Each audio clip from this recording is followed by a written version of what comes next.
Bonjour à tous, je suis Thierry Vergier, je représente la jeune pousse Pixigeo, qui développe une plateforme de partage d'expérience et de collaboration pour les réseaux professionnels.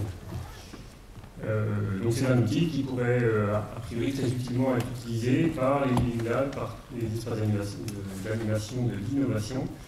Je vais vous en dire quelques mots. Alors cet outil est bien un outil d'animation pour les réseaux professionnels, les réseaux d'organisation, j'insiste sur ce plan.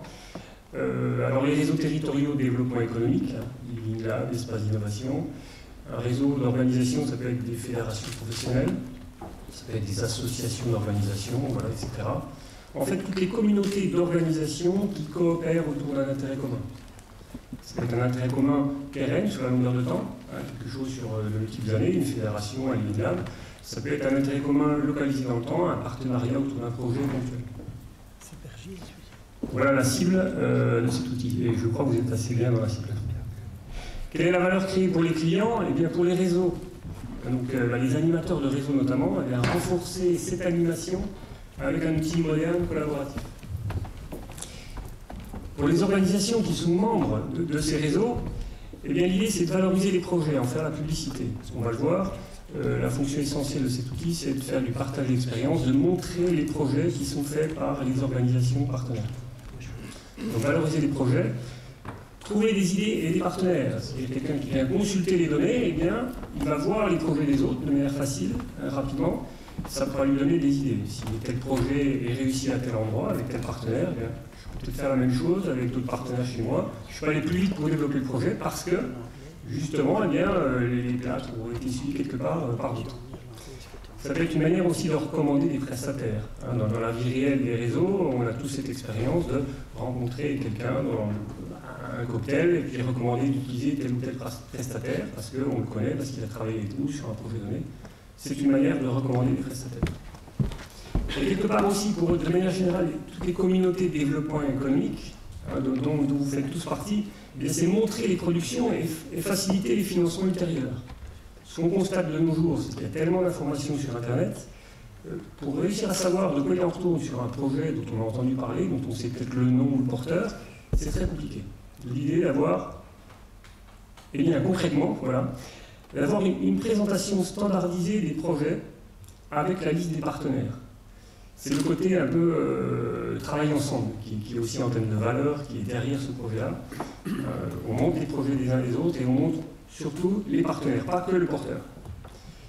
On délivre aussi une solution en fait, d'espace d'échange et de groupe de travail électronique.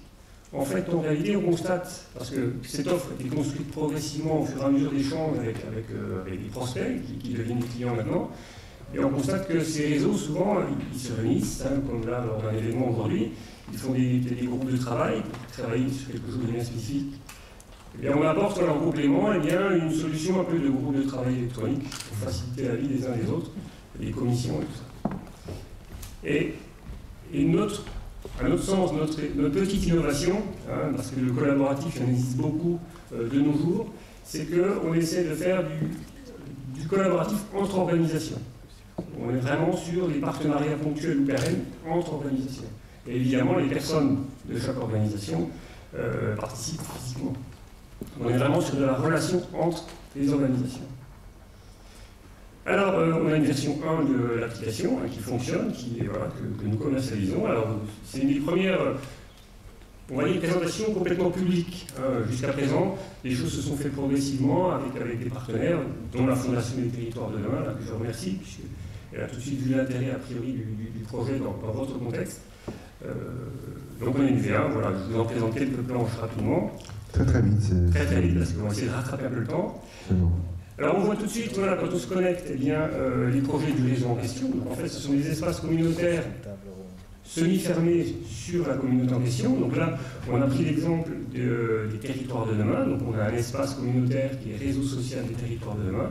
Voilà le début d'une liste de projets. Alors certains de ces projets ont été cités par Laura tout à l'heure. L'abbaye numérique de l'Escaladieu, le Centre européen de nouvelles technologies en Ardèche, PERESC, le village de la connaissance. Donc tout de suite on voit les projets, on voit aussi les organisations dont je parlais, c'est très important. Donc on a différents types d'organisations qui font partie, donc qui font du partage. des prestataires, des agences locales, des collectivités locales. On voit Saint-Laurent-de-Nest, Nest-Baronnie. Et puis voilà un peu la fiche projet essentielle, c'est ça une des valeurs fortes de ce projet. Et c'est une page synthétique sur un projet. Voilà. L'abbaye numérique de l'Escalieu. Alors dans la partie gauche, on a un descriptif du projet, c'est de l'info standardisée de premier niveau, un peu de texte, un peu de photos, des documents complémentaires s'il y en a. Le volet super important sont les partenaires. On voit que le porteur ici, c'est le Conseil général de Pyrénées, je crois. Bon, c'est une simulation, je me suis peut-être trompé. Mais on a le porteur qui identifie d'abord, et on a les autres partenaires. On a le CETI, on a le Conseil de l'Europe qui apporte un peu de financement, on a le ministère de la Culture aussi, quelque part, qui soutient. Et on a un contact qualifié pour chaque partenaire. Parce qu'au final, si on veut plus d'informations sur ce projet, bon, on a une adresse web qui est donnée, mais c'est pas mal aussi d'avoir un contact différent selon le projet, selon le partenaire en question. Alors je montre d'autres exemples de projets, c'est intéressant, on parlait du CENT à Ardèche tout à l'heure, c'est sympa a priori de montrer des photos, cette photo me plaît bien parce que c'est une signature, c'est un peu une inauguration, une signature de lancement de ce village, et c'est intéressant de capitaliser ce genre d'événement et de le montrer. Un autre exemple, voilà Péresque. Alors Péresque, de manière synthétique, on développe un village de la connaissance. Et il y a deux parties phares qui sont mises en évidence là. L'herbier numérique, une application sur smartphone qui permet dans la nature d'avoir des informations sur les plantes médicinales du coin. Et puis une salle de conférence qui fait du partage de connaissances. Vous voyez, on a une synthèse sur le projet. Et par expérience, pour avoir essayé de montrer sur ces pages projets des informations, c'est vite difficile d'avoir de la synthèse, mais voilà, on la trouve, et c'est l'intérêt de cette application.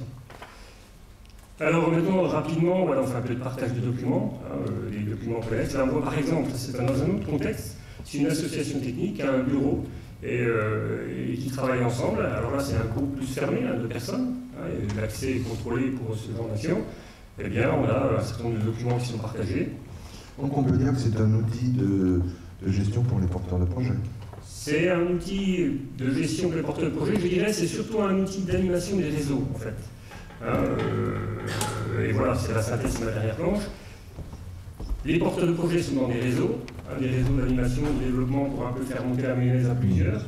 Et cet outil, il sert à faciliter cette animation, ce travail ensemble, avec du partage d'expérience, du collaboratif. Et au final, ça sert à quoi? C'est pour animer, stimuler le développement.